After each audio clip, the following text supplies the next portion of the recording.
말씀은 우리의 연약함을 친히 담당하신 치료자 예수라고 하는 제목으로 함께 나누고자 합니다. 특별히 오늘 본문에 보면 우리의 연약함을 친히 담당하신 예수님을 소개하고 있습니다. 마태는 이를 위해서 이사야 53장 4절 말씀을 인용하고 있는데, 본래 이사야서의 말씀에 보면 우리의 연약함에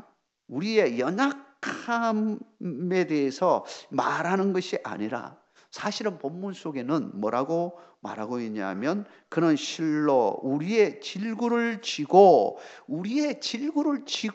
라고 하는 이 말로 표현이 되어 있습니다. 그런데 왜 우리의 연약함이라는 말로 바꾸어서 인용을 했을까? 마태의 의도가 무엇인가 하는 질문을 던질 수가 있습니다. 여러분 생각에는 어떻게 생각합니까? 질고라고 하는 뜻이 무엇일까요? 질고라고 하는 것은 우리의 질병, 아픔, 병과 관련되어 있는, 육신의 아픔과 관련된 것. 그 질병으로 인해서 고통을 당합니다. 그래서 질고라고 하는 단어가 나오게 되어진 겁니다. 육신의 아픔, 이런 것들이 우리 인간에게는 있다고 하는 것입니다. 그런데 이 질고라는 단어를 바꾸어서 무엇으로 오늘 본문 속에서는 마태가 이야기하고 있냐면 우리의 연약함이라고 표현을 하고 있습니다. 그러니까 질고라는 것을 좀 더 확대해서 우리 인간의 연약함, 정신적인 연약함, 영혼의 연약함, 우리의 삶의 연약함들이 있습니다. 이 모든 것을 다 포함하는 것으로 표현을 하고 있는 것이죠. 인간의 연약함을 가지고 있는 우리 인생들, 이렇게 표현하고 있는 것입니다.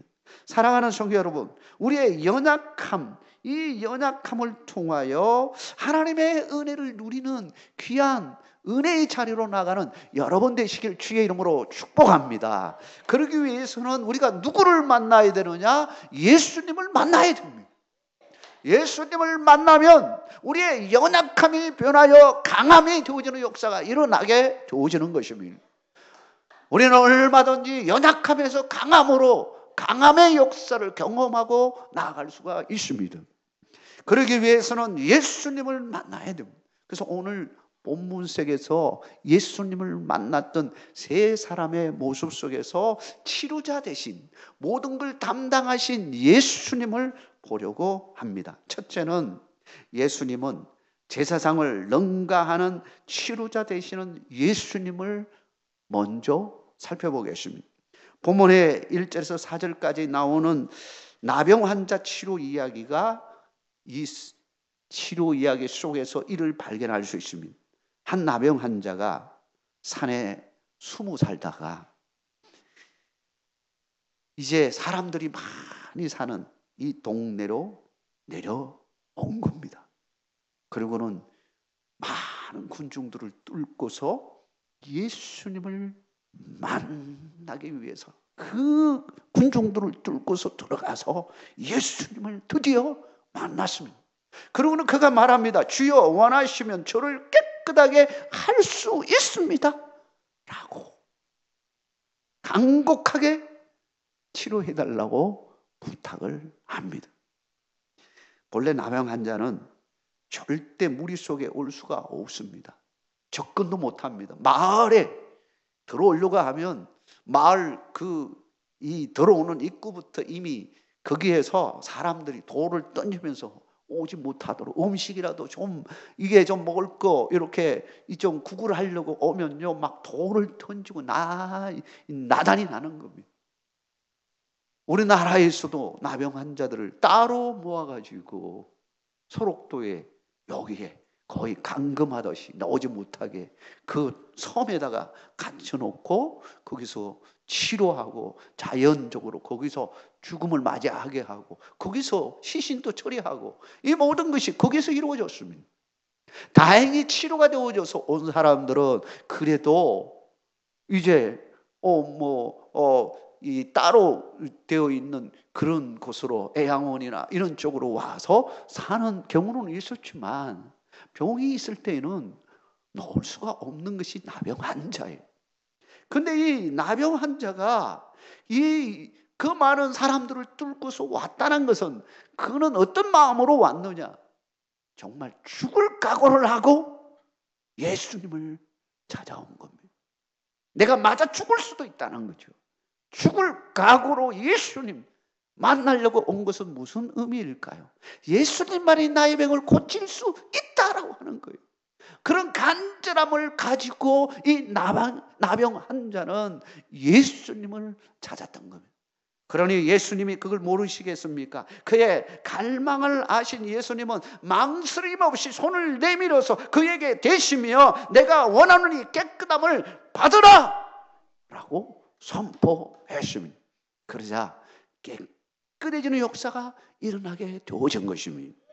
그리고는 예수님께서 누구에게도 말하지 말고 제사장에게 보이고 애물을 들여 병이 나았음을 입증하라 라고 말합니다.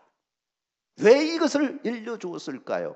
이제는 너는 사회에 복귀할 수 있다라고 하는 거예요. 그동안 갇혀 살았습니다. 아니, 밖으로 나오고 싶어도 나올 수가 없었습니다. 그런 자유로운 몸이 아니었습니다. 갇혀 사는 사람이었습니다. 사람들을 의식할 수밖에 없는 삶을 사는 자였습니다. 그런데 예수님을 만나고 나서 예수님의 그 치유함을 통하여 그런 자유함을 얻게 되었다라고 하는 것입니다. 사랑하는 성도 여러분, 우리는 예수님을 만나야 합니다. 예수님을 만나게 되어지면 우리를 묶고 있는 그 모든 끈아픔들도 다 풀려지는 역사가 일어날 줄 믿습니다. 여기서 우리는 예수님의 치유 모습을 자세히 살펴볼 필요가 있습니다.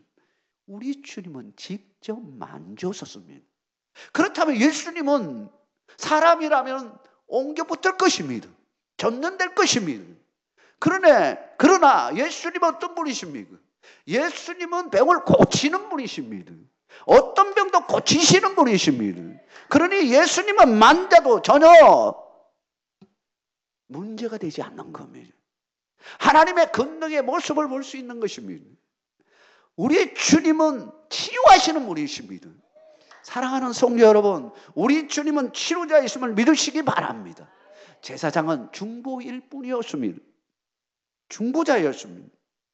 그러니 나았는지 안 나았는지 그거 확인하고 하나님의 은혜로 낫게 되었으면 판정해주고, 그러나 아직 낫지 않았으면 더 치료해야 된다라고 이야기해주고, 또 다시 너는 네가 그 아는 곳으로 가서 거기에서 갇혀 살아야 된다라고 조정해주는 역할을 하지 제사장이 낫게 하는 것은 아니었다라고 하는 것입니다.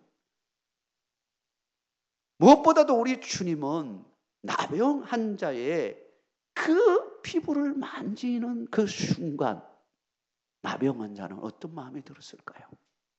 누구도 그의 부모도 형제들도 친구들도 만지고 싶어도 만질 수 없는 그 부위, 그것으로 인하여 느끼는 나병 환자의 그 고통스러운 마음은 찢어지지 않겠습니까? 그걸 갈급할 겁니다. 내가 이 삶을 살 때에 가장 어려운 것이 내 주위에 사랑하는 사람들이 떠나가는 것이고 그들과 결별하는 것이고 그들과 멀어지는 것이 그 사람에게는 가장 고통이 아니겠습니까? 그런데 우리 주님이 친구가 되어주셔서 와서 덥석 만져주시는 거예요. 이것은 뭘 만져주는 겁니까? 피부를 만지는 것이 아니라 그 사람의 마음을 만져주시고 계시는 거죠. 상한 심령을 만져주시는 것이죠. 우리 주님은 우리의 심령을 만져주시는 것입니다. 우리의 병을 고치시되 우리의 심령을 고치시고 우리의 영혼을 고치시는 것입니다. 시편 147편 3절에 상심한 자들을 고치시며 그들의 상처를 싸매시는 분이라고 말하고 있습니다. 우리 주님이 그런 분이십니다. 상한 심령을 고치시고 그리고 그 상처를 싸매시고, 상처를 싸매는 것뿐만 아니라 그 상처를 안고 살아가는 그 사람의 마음을 만져주시는 것입니다. 사랑하는 성도 여러분, 우리 주님은 우리의 마음을 만져주시는 분임을 믿으시기 바랍니다. 내 마음은 상처투성이인 내 마음을 누구에게 가지고 가서 이걸 말할 수 있겠습니까? 이걸 어떻게 치료할 수 있겠습니까? 주님을 만나야 됩니다. 주님에게 가야 되는 거예요. 진짜 죽을 각오로 주님에게 가서 나의 이 터져버리고 싶은 이 가슴, 도저히 참을 수 없는 이 상처투성이의 마음 주님에게 내어놓는다면 주님은 여러분에게 손을 대시며 치유해 주실 줄 믿습니다. 여러분의 마음을 치유해 주신다는 거예요. 이 은총이 여러분과 함께 하기를 주의 이름으로 축복합니다. 두 번째로, 예수님은 말씀만으로도 치유하시는 하늘의 치료자가 되신다 하는 것입니다. 이러한 모습을 백부장의 하인 치료에서 발견할 수 있습니다. 가버나움이라고 하는 곳에 갔는데 한 백부장은 그때 대단한 사람이죠. 100명의 군사를 거느리는 그런, 이 100명이면 꽤 많은 군사이죠. 중대급의 이상, 중대장의 그런 위치라고 말할 수 있습니다. 상당한 위치에 있다라고 말할 수 있습니다. 그때 당시에 로마 이 백부장은 엄청난 자리라고 말할 수 있습니다. 그런데도 그는 하인이 아파하는 그 중풍병에 걸려가지고 집에 누워 몹시 괴로워하는 걸 보고, 참 이 사람은 참 대단한 사람이에요. 백부장, 하인 한 사람 죽고 가든 신경 안 쓸 수도 있는데 이 백부장은 정말로 하인을 사랑했던 것 같아요. 이 하인을 어떻게 치료할 수 있을까? 아마 나름대로 많은 노력을 했을 겁니다. 그런데 치유할 수 없으니 마지막으로 치유하시는 예수님의 소문을 듣고 예수님에게 가면 치유하지 않을까, 이 생각을 하고 예수님을 찾아온 사람입니다. 가버나움에 거기서 예수님이 오셨다고 하는 이야기를 듣고 예수님에게 가서 간곡하게, 우리 하인이 이제 중풍병으로 이렇게 고생하고 있습니다. 좀 치료해 주세요. 그랬더니 예수님께서 뭐라고 가자, 너 집으로 가자, 이렇게 말하는 겁니다. 깜짝 놀라가지고, 진짜는 누가 놀랬느냐 하면 예수님이 놀랐습니다. 뭐라고 그러냐면, 집에 가실 것 없이 말씀으로만 하옵소서, 그래야 하시면 내 하인이 낫겠나이다. 이야, 이 말을 듣는 순간 예수님께서 너무 놀란 거예요. 무엇에 놀랐느냐? 이 사람의 믿음에 놀란 거예요. 보통 사람 같으면 오늘 데리고 어떻게 집에 가가지고 얼른 약도 이게 먹이고 어떻게 할 건데, 그래서 예수님에게 요청했으니 예수님이 가자고 했을 때 너무 기분 좋아가지고 예수님을 모시고는 집에 가서 만나게 해주실 텐데, 이 사람은 말씀으로만 하실 수 있으십니다 라고 말하면서 말씀으로만 해달라는 거예요. 그거는 뭘 이야기하는 겁니까? 이 백부장의 믿음을 지금 보고 있는 겁니다. 이 사람의 믿음이 어떤 거냐? 이 사람은, 우리 주님은, 당신은 말씀으로만 해도 됩니다 하고 지금 이야기하고 있는 겁니다. 그러니 그 믿음을 보시고 예수님은 너무 기뻐하시면서, 이스라엘에 이와 같은 믿음 가진 사람 내가 못 봤다, 정말 너는 참 대단한 자이구나, 이렇게 말씀하시면서 가라, 네 믿음대로 될지어다, 내 믿음대로 될지어다. 여러분, 믿음대로 된다는 사실을 믿으시기 바랍니다. 믿음대로 될지어다. 그랬더니요, 놀라운 기적이 일어난 겁니다. 이 자기 하인이 치유되는 역사가 일어나게 된 거예요. 그때로부터 치유의 역사가 일어난 겁니다. 예수님이 선포하는 순간 치유되어진 것입니다. 이것은 뭘 보여주는 것입니까? 예수님이 어떤 분이라는 사실을 보여주는 것입니다. 예수님은 신적 근위를 가지고 있는 분이구나 하는 사실을 보여주는 겁니다. 의사라면 가서 이제 만나고 또 한번 재보기도 하고 몇 박도 짚어보고 온도도 한번 재보고 그래도 얼굴도 한번 보고 어디가 고장났는지 하고 그게 맞춰서 처방하기도 하고 할 테인데 예수님은 그럴 필요가 없는 거예요. 이미 다 알고 계시는 거예요. 이미 다 알고 계시는 거예요. 그런 말씀만으로 이루어지는 거예요. 그분은 어떤 분이냐? 하나님이셨습니다. 그래서 말씀으로 이루시는 하나님에 대해서 살펴보려면 우리가 요한복음을 살펴봐요. 요한복음에 보면 예수님이 어떤 분인가를 잘 설명하고 있습니다. 그분은 사람이 아니었습니다. 요한복음 1장 1절에 이렇게 말합니다. 태초에 말씀이 계시니라. 이 말씀이 하나님과 함께 계셨으니 이 말씀은 곧 하나님이시니라.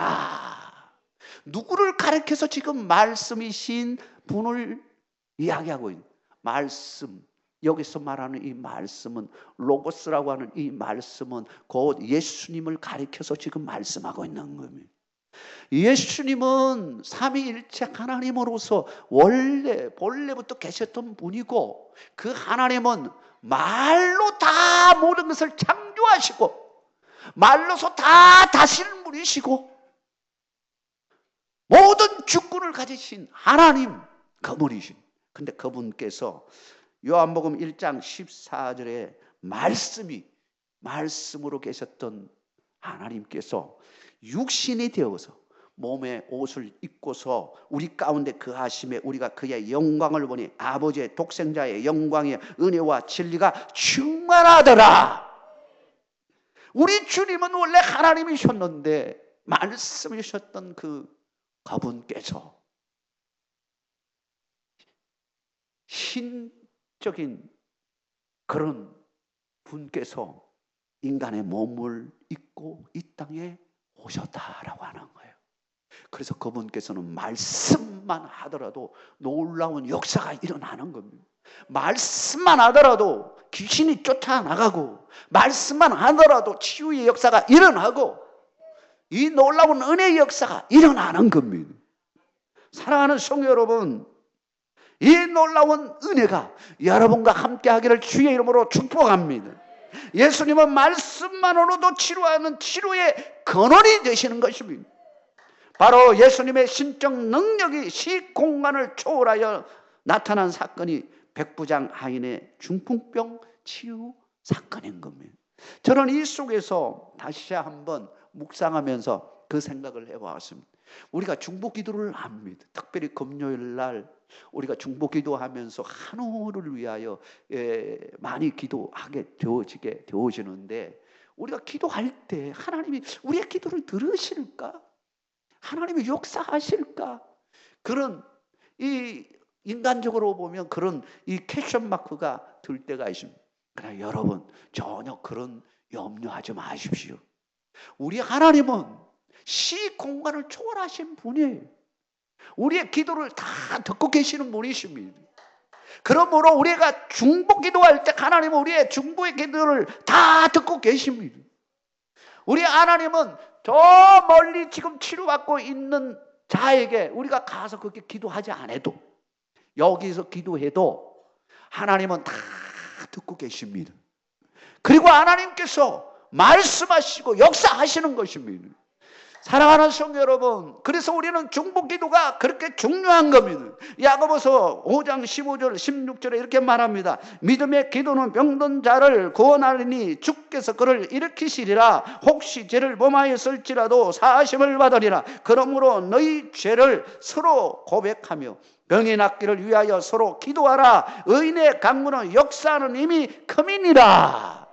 사랑하는 성도 여러분, 우리가 개인적으로 기도할 수도 있지만 중보 기도가 합심해서 함께 우리가 기도하면 의인의 강구는 역사는 이미 크다고 말하고 있습니다.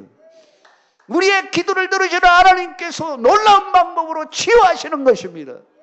사랑하는 성도 여러분, 금년에 우리 모두가 함께 우리 한우들을 위하여 기도하고 교회를 위하여 기도하고 민족을 품고 기도하고 여러분의 기도가 강력한 믿음의 강구가 되어져서 기적이 일어나는 역사가 일어나기를 주의 이름으로 축복합니다. 마지막으로 예수님은 우리의 질고를 친히 담당하신 치료자 되신다고 하는 것입니다. 예수님의 마지막 세 번째 치유는 베드로의 장모의 치료 이야기입니다. 예수님께서 제자 베드로의 집에 들어가셨습니다. 그런데 그게 장모가 열병에 걸렸습니다. 고열에 시달리고 그냥 잘못하면 고열이 너무 이제 가게 되어 오시면 위험한 상태도 오겠죠. 고생하는 것을 보고 예수님께서 만져주심으로 열병이 떠나가는 역사가 일어났습니다. 그 적시로 일어나서 예수님을 막 섬기는 그런 은혜가 일어났습니다. 그러니 그 소문이 쫙 퍼졌습니다. 동네에 소문이 이렇게 이제 마을 거쳐서 막 하니까 이야 나도 병 좀 고쳐보자 하고 수많은 사람들이 이제 오게 되어지는 겁니다. 오늘 본문에 보니까 16절 17절에 그 이야기입니다.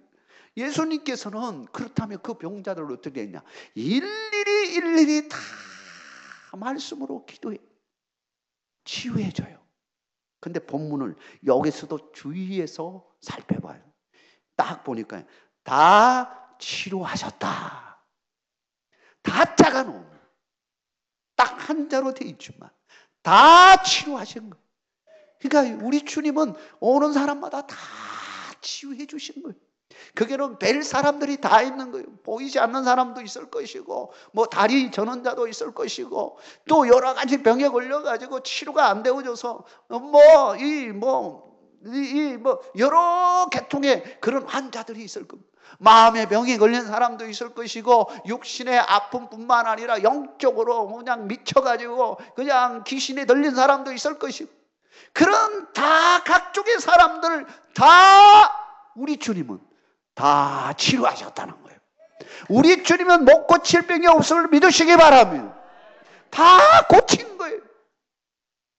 그래서 오늘 그 다음 절에 이사야 53장 4절의 말씀을 질고라는 말을 바꾸어서 연약함으로 표현하고 있는, 우리 인간의 연약함이 있습니다. 여러 가지 질그릇 같은 나의 연약함들이 있습니다. 이 연약함을 우리 주님은 치유하신다라고 하는 것입니다. 사랑하는 성도 여러분, 우리가 누구에게 가야 되느냐? 예수님에게 가야 됩니다. 예수님을 만나야 됩니다. 예수님을 만나면 우리의 아픔도 치유될 줄 믿습니다. 우리 가슴 속에 있는 응어리진 그 심령의 영혼의 문제도 치유해 주실 줄 믿습니다. 육신의 문제도 하나님의 은혜가 닿으면 치유의 역사가 일어날 줄 믿습니다. 주님을 만나십시오. 주님에게 가십시오. 주님에게 나의 짐을 안기십시오. 우리 주님은 이미 담당하셨다고 말씀하셨습니다. 이미 우리를 위하여 담당하신 분이십니다. 맡기시기만 하면 됩니다. 우리 하나님이 여러분의 문제를 해결해 주실 줄 믿습니다. 이 은총으로 함께 가기를 주의 이름으로 축원합니다.